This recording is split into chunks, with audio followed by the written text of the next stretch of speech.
Welcome to day 3 of Capturing the Cosmos. Today we're going to noodle the news. For the last 20 years, I've been writing dystopian science fiction. Dystopian science fiction that's getting increasingly hard to sell because the news we're all seeing every night is looking more and more like a dystopian novel. I almost hate to mention the news at this time, but the news is always full of stakes and conflict. Historical and current events alike are great fodder for story ideas.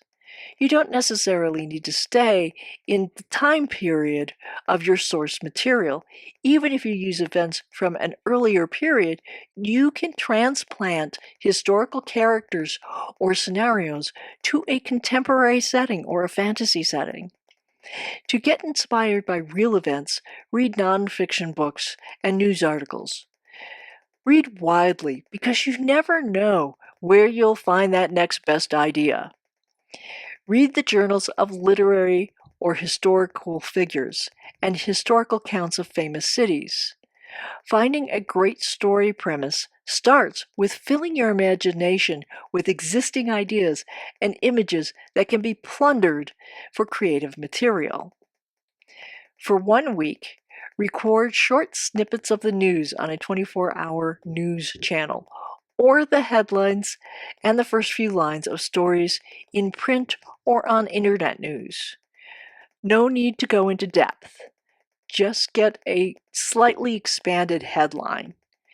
This is the one time it doesn't matter if the news you consume is true or not. Fake news is full of high-stakes conspiracy theories that work great for stories. That's why they get traction on the internet. Please note, I still think you need to choose a news source that you can act upon carefully. I'm only suggesting fake news is ideal for story fodder. You still shouldn't let it influence your vote, for example. If the current headlines are just too emotional, go to onthisday.com in history and see if any historical events spur your imagination. Don't be afraid to use TV shows, streaming serials, or even commercials for this process. Once you have a list of articles, ask each article, what if?